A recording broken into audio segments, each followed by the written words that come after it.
I say hey everyone, welcome to this long-term review of the Specialized Diverge. This is the E5 Sport 2018 model, and this video really is intended to be a kind of consolidated video of previous videos that I've put together, but also, as promised, now a more kind of long-term review. So at the time of recording, I've probably put around about 700 to 800 miles in on this bike. So for anybody who saw kind of the first, possibly the second video, that's actually way more mileage that I've put onto this bike in a much shorter period of time than I ever expected. I guess primarily for two reasons. Number one, UK winter was actually way harsher than certainly the previous years. So by and large, pretty much avoided road riding, kind of any road sort of training that I did, any structured training at least. I stuck to the turbo, but then when I did want some outdoor, fresh air, some outdoor activity, then more often than not I actually took the Diverge, and reason being is that the bike is just so versatile.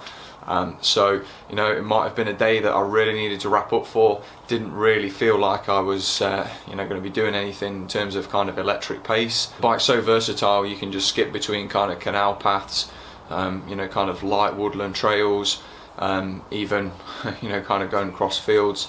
And there was actually also two occasions where there was pretty heavy snow, and the bike coped admirably.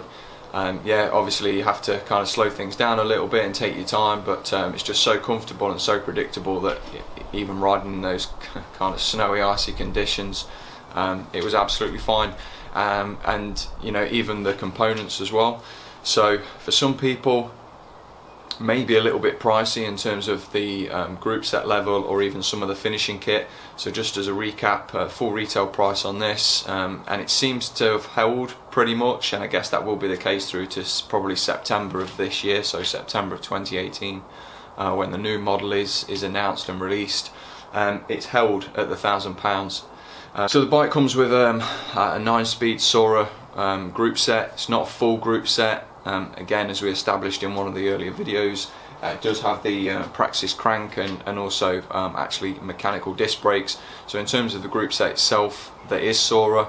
It's the hoods or the STIs, the front and rear derailleurs, and they've been absolutely fine.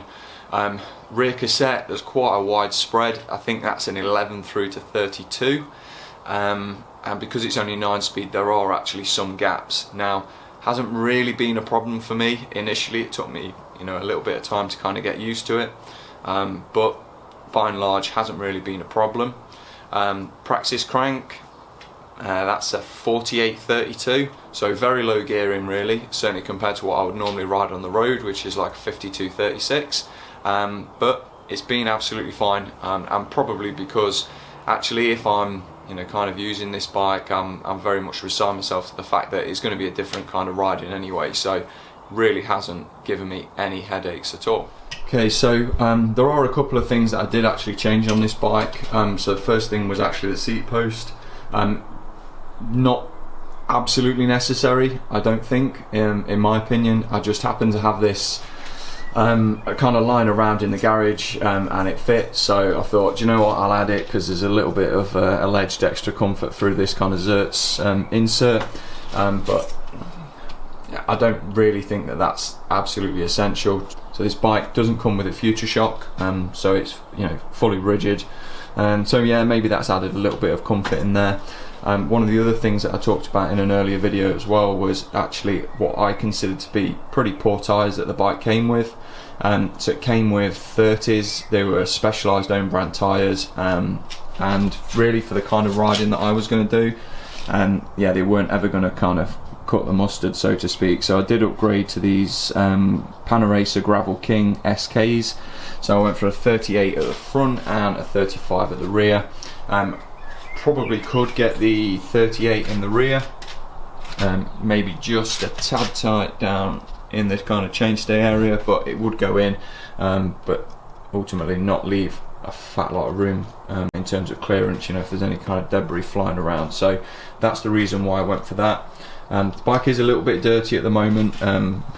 For most of its life it's kind of been dirty, which kind of goes back to what I was saying before. I've used it way more than I ever thought I would. given the fact that I've had the bike for, I guess, about 7 months, 8 months at a push. And as I said, pretty much during winter, if I headed out, this is the bike that I used. So I've been really pleased with it. During the early days, I did kind of wonder whether or not I'd done the right thing going for this model, and potentially should I have gone for a higher one. Given the choice, I would buy this one again. I think going up another kind of 500 quid for the Future Shock and a 105 group set. Actually, I could probably get a 5800 group set, which is what the bike came with, for less than that, and I don't think I'm all that bothered about the Future Shock. So the longest ride that I actually did on this bike was around about 50 miles, and about 47 of that was off-road. That was just a few days after Christmas. There was a little bit of snow, and again, perfectly comfortable, no issues in the hands, not in the backside, considering that's all off-road. So one issue that I have had with this bike is actually around the free hub. So it has developed on a couple of occasions a bit of a sticky free hub. So essentially, when you stop pedaling, the free hub doesn't disengage, and actually the pedals want to continue turning. I haven't heard though of anybody else having that problem, so it would suggest to me that I've probably been a little bit unlucky with this particular set of wheels. Front wheels absolutely fine, bearings still running, no issues. As I say, it's been out in the snow, it's been out in all weathers, and for a kind of lower end group set, that's pretty good. No issues there. But the rear one, has had a sticky free hub a couple of times. So once I've managed to solve it, and second time, because it came back, I thought actually there might be something a little bit more, so it went to the bike shop, and they worked on it and managed to solve it. If it happens again, then it'll go back in, and probably push for a warranty replacement. So as well as changing the tyres, which I think certainly added to the comfort and kind of the overall experience, especially when you're riding off-road, they are a little bit slower on the roads, one thing to mention, but a lot of the UK roads aren't exactly smooth, so it does help smooth things out during the ride.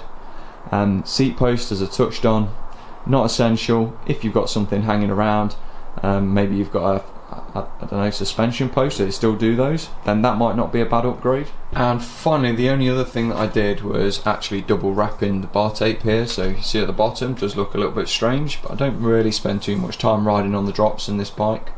So I double wrap the top with some 3.2 lizard skin, and that's because I do spend a lot of time gripping up here, especially on kind of trails and such like, where I'm taking my time, and I just continued that through under the hoods.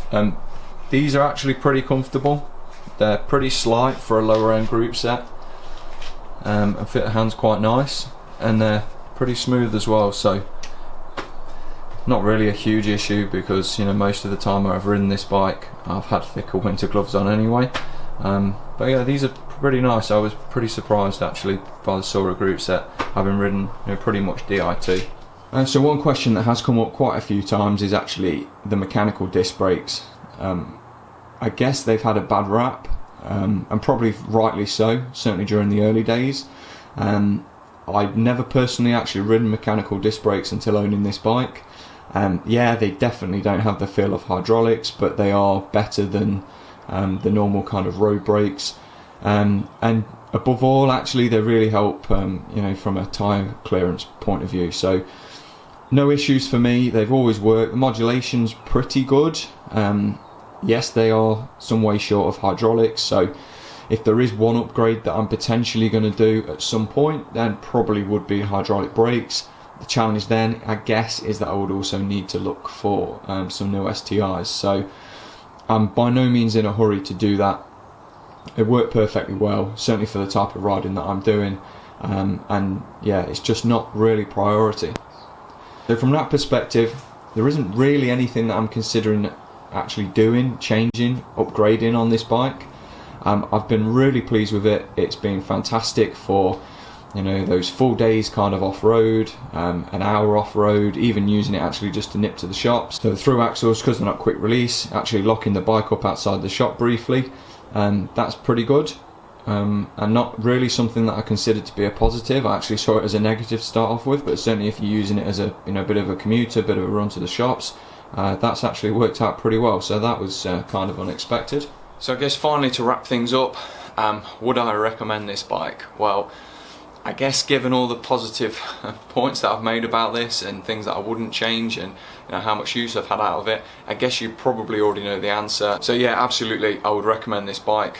Say coming onto the market, how versatile they are. I would definitely have a look around, see what else is about for the kind of price point, whatever your budget is. Because I really do think if you're just buying one bike, I also touched on this in a earlier gravel bike video, if you're just buying one bike, I think this probably is the way to go. So versatile. You can swap out the tyres if you just want to use it for road riding, then equally put something on wider if you're looking to do trails. So for me, these are fantastic bikes, and I think as more and more brands actually bring them onto the market or develop models, then it's just going to get even more competitive.